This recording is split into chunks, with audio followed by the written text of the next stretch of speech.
Hey guys, welcome to my channel. This is Vicky Snake Haven. Today I have Ember with me. She's one of my corn snakes.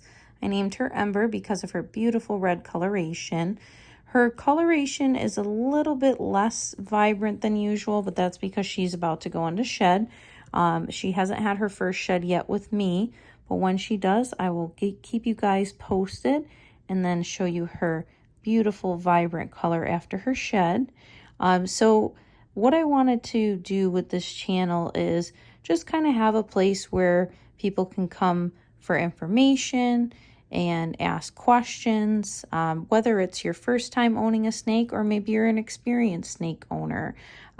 This is a place where you can reference different guidelines and basically what I do with my snakes. Now, this is not an all-inclusive care guide. I'm not saying that you have to do exactly what I do, but this is what I have found works best for me and my snakes. So to start off, just want to let you guys know she is housed in a 10-gallon aquarium currently because she's a baby. When they are fully grown, because they can get up to 4 feet or longer, they need to really be housed in a minimum of at least 40 gallons. But as babies, you know, a 10-gallon is a good starting point. You really don't want to go too large when they're small like this, because if you give them too big of an enclosure, they can go on a hunger strike and they will refuse to eat because they don't feel safe and secure. So 10-gallon is a really good starting point.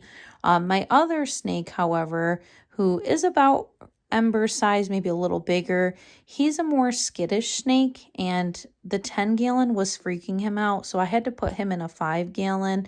Eventually he will go up to a 10-gallon, but some snakes you just have to base it on which snake you have.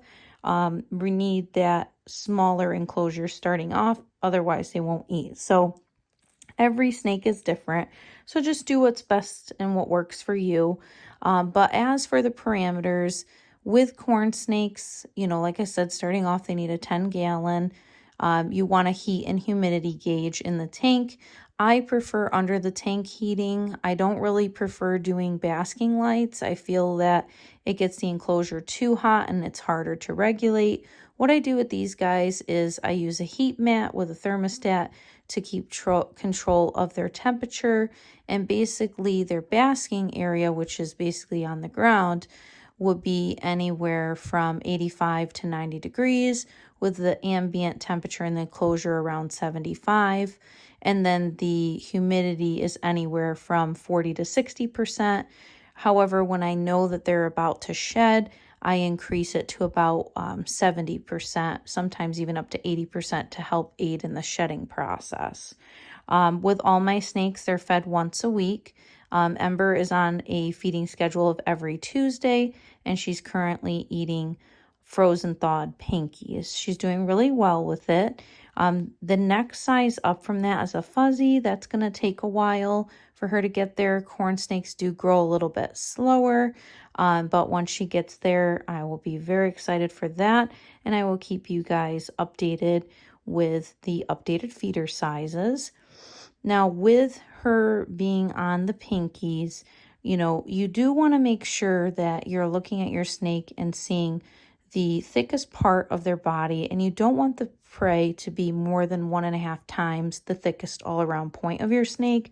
If it's bigger than that, what can happen is that the snake will then regurgitate the prey, which is really bad for your snake. You don't want to feed your snake something that is too big for it to handle. You want to see a little bit of a lump, but you don't want it to be so big that you risk the regurgitation. Also, for my snakes, I do feed in separate enclosures. I have met people that feed their snake in the tank. It's really a personal preference. Me, I do like feeding, for the most part, all of my snakes outside of the enclosure, just so that way they're not associating my hand going in their tank with feeding. There's less chance of being bitten doing it that way. And I've had success with my corn snakes. So I would say if this is your first time with reptiles, or maybe this is your first time with a snake and you're just kind of wondering what snake would be the best snake for you, I would definitely say that a corn snake is a good starting point. With the corn snake, They're a lot easier to take care of. Once you basically have the parameters down, you obviously want to offer fresh water every day, and you want to spot clean the substrate. I currently use Eco Earth. It holds humidity well, and I do a complete tank change and cleaning once a month. So, you know, it's very important that you do that. You don't want bacteria growing or, you know, causing your snake to get an infection. I would also say that with the corn snake, you know, these guys are really avid, you know, eaters. They have no problem eating what you give to them, which is good, but you can also overfeed them pretty easily. I know a lot of people will say, oh, they're young, you know, feed them every 3 days. I find that to be a little too excessive. And if a snake grows too quickly, that can cause health issues and cause your snake to not live to its fullest potential, because honestly, these snakes can live upwards of 20 years or longer if cared for properly with the correct parameters and husbandry of the enclosure. I definitely will go into more depth with all my snakes, but this was just an introduction to my corn snake Ember. So guys, thank you for tuning in to my channel.